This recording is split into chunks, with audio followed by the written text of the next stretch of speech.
What is up, people? It's Untitled Productions, and this movie, unlike Transformers 2, was not a complete train wreck. Now this time, I'm going to be reviewing one of my favorite movies ever, only behind this one, and probably not these ones. Now, without further ado, let's jump straight into my review on Transformers 3: Dark of the Moon.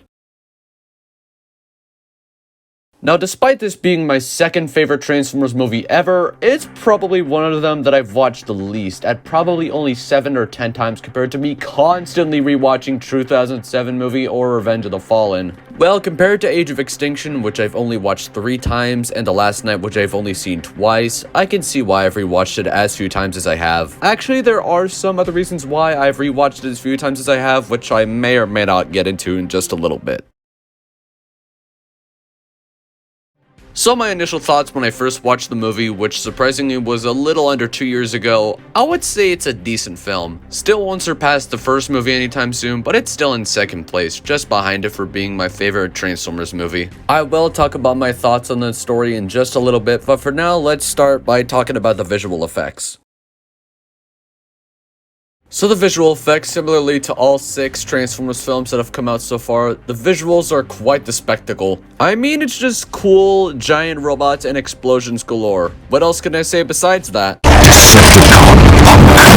Now, cruising on to the character topic, let's start off with the human characters and save the bots for later. Now, Shia LaBeouf still had his place in the original trilogy as Sam Witwicky as much as he did in the first and second film. Whilst on the verge of being slightly annoying, he's still a pretty funny human character, and I would say is a pretty decently written character compared to a lot of the others. Now, Rosie Huntington-Whiteley, playing Carly Spencer's, or Carly Brooks Spencer, she has her place in the movie after Michaela betrayed/broke up with Sam after TF2, and I don't really know what to say about her at this point. I mean, I can't really remember much about her character, but from what I can remember, she was also a decently written and acted character, and my thoughts on John Turturro as Seymour Simmons still haven't changed since my Transformers 2 media review, link in the description. Now, Frances McDormand as Charlotte Meering, I didn't necessarily like her at first, but after watching the movie again, I don't really understand why I disliked her as much as I did. Now, Jerry Wang, played by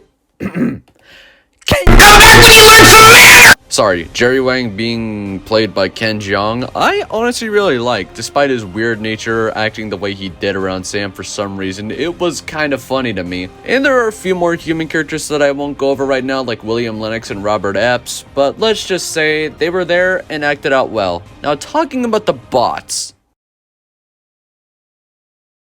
Now, of course, Optimus, as shown in TF2, has started to become a psychopath, which is very unlike his G1 counterpart. Michael Bay really does need some better story writers. And to be brutally honest, all you Bumblebee fans, I have to be honest that I feel like Bumblebee has gotten a little too much from Michael Bay, because he's the only character from Transformers 2007 that made it into The Last Night, besides Optimus, obviously. And to be honest, again, I don't think Michael Bay gave enough to Autobots like Jazz, Ironhide, and even Dino and Q, since they either only made it into less than 5 minutes of the movie or got killed off very early. Which brings me to Sentinel Prime. I can never forgive him for what he did to unarguably the best Autobot, Ironhide. I know Megatron had everything to do with it, but Sentinel is the committer of slaughtering Ironhide. And I have to question, why do you give the backstabbing Autobot leader the best writing out of all villains? I mean, they could have done so much better with other characters such as the Fallen and even Megatron, for spark's sake. Story writing rant aside, Sentinel is still a well-written villain nonetheless. Still, I don't think Alex Kurtzman, Roberto Orci, and flippin' Michael Bay give enough to characters like Jazz, Ironhide, Q, Dino, and Jolt. Now, Sideswipe didn't have much to begin with, and to be honest, even though he was once my favorite Autobot, I could care less about him now, although he and Arda did have a sweet Mexican standoff with the Dreads. Now about Ratchet, I could also care less about him. I mean, if Michael Bay had to kill off one of the 07 movie bots, then why Ironhide out of all of them? And if they could have done so little as to incorporate Ironhide in Age of Extinction, we could have had an awesome duo with him and frickin' Hound. Now, cruising along to Dino, in my opinion, he was just kind of there to be cool, fast, as well as a Ferrari.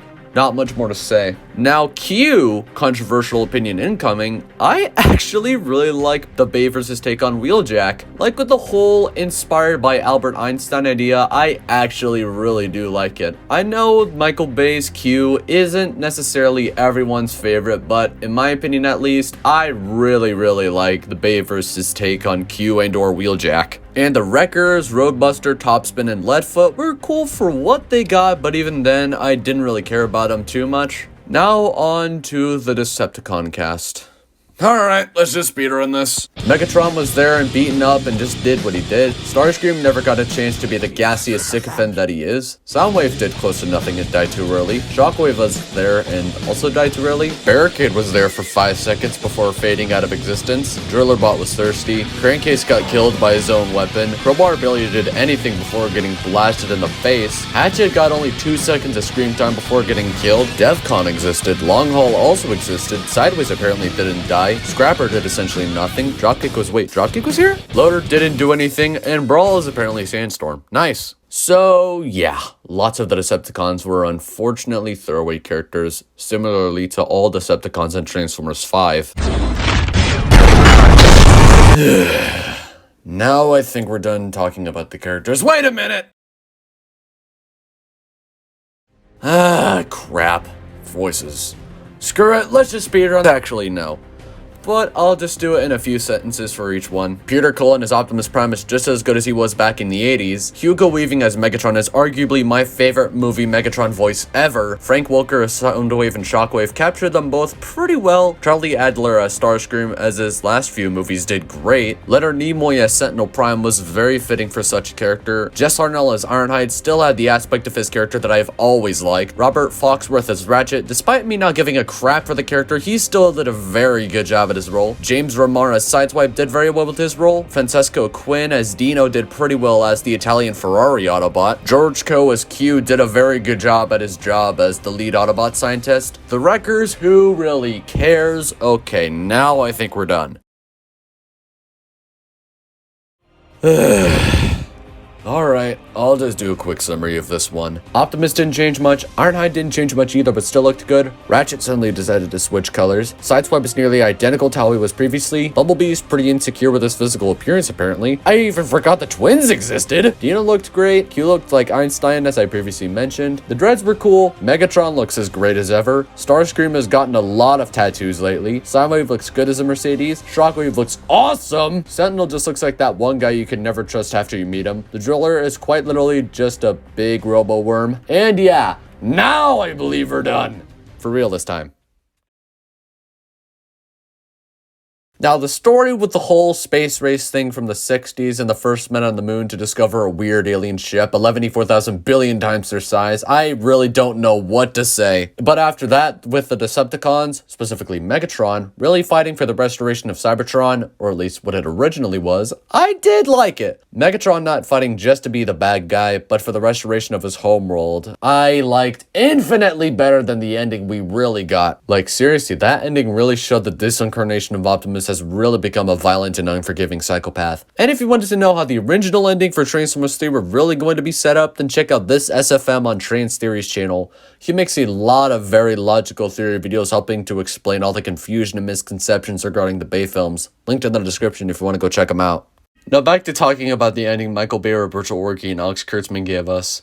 Apparently, it was changed thanks to Michael Bay's dislike for having the ending of his movies leaked, thanks to frickin' Amazon. Seriously, despite having the ending leaked, you could have given us the ending us Transformers fans would have really wanted, which then I think would have raised the film's IMDb score a little bit more. Now, this movie, as all of the Michael Bay Transformers films are known for, are action-packed, explosions galore, and a lot of flying parts. Now, some of the action scenes are a little toned down than others, but none of them really did grip me emotionally. And no, not even the execution scene. I mean, it's not even super emotional to begin with, like, you know Bumblebee is going to survive and Soundwave will die. Shameless spoiler, by the way. Seriously, they need some better story writers sometimes. I know to some people this scene is emotional, getting on their knees, seeing the old Bob begging for his life. I guess I can sort of see the emotional parts in this scene, but it never gripped me to the point where I break down in tears. Though some anime have gotten a little bit closer to that for emotional scenes, but not a single movie or TV show or anime has ever gotten me crying. I kid you not about that. Wow, I am supposed to be talking about action here. Now, just like all 5 Transformers movies, the action is well picked out and explosive and complex CGI. However, there are some occasional hiccups in the CGI, such as Megatron's foot clipping through his throne in the Lincoln Memorial, and this random goof of Bumblebee's helmet being silver instead of yellow. But in general, just like all live-action Transformers films, the visuals are quite a sight to behold. Now moving on to a topic I completely forgot to talk about in my Revenge of the Fallen review is the soundtracks, in which Steve Jablonsky hits another home run with his amazing orchestral soundtracks from the Bay films. If only they could rehire him for the Rise of the Beasts trilogy. Let's see how well that works out, Stephen Cable Jr. But one thing that has always stood out to me about the original trilogy is the songs used for before credits scenes. This is of course composed by the greatest band of all time, Linkin Park. Especially Iridescent from 1000 Suns at the end. If only it was with the original ending, I think it would have worked a lot better in my opinion. But generally, yes, I am a fellow Linkin Park fan, but one thing that would have been sweet going forward from Dark of the Moon was if they could have included music from some of their other albums, like In My Remains from Living Things, maybe Keys to the Kingdom from The Hunting Party, and maybe even One More Light if Rise of Unicron would have ever been a thing. But just in general, the soundtracks in this movie are absolutely phenomenal. Wait, Linkin Park, Ken Jeong, Cars, music. Reminds me of that one carpool karaoke episode. Now to close this review with my finishing thoughts, this film was not a train wreck unlike Revenge of the Fallen and The Last Knight. Keep in mind it's nowhere near a perfect film, but I would say it's a fun film to watch for the most part. Of course, the character and story writing still has a long way to go if it wanted to be perfect, but this action film was something rather enjoyable, all except for the last minute change to the final scene. For a movie that would have ended the original trilogy of Michael Bay's Transformers series, this one wasn't a bad ending, but Megatron did end up getting his bad ending, and alongside Sentinel Prime, who rightfully deserved it. But what is the score I should give for this film? I would say something fair for this movie would be a 6.7 out of 10. Not a particularly outstanding movie in most aspects, but it was still a pretty fun film. So that officially concludes my review on Transformers Dark of the Moon, and as always, I will see you all in my next video. Peace out!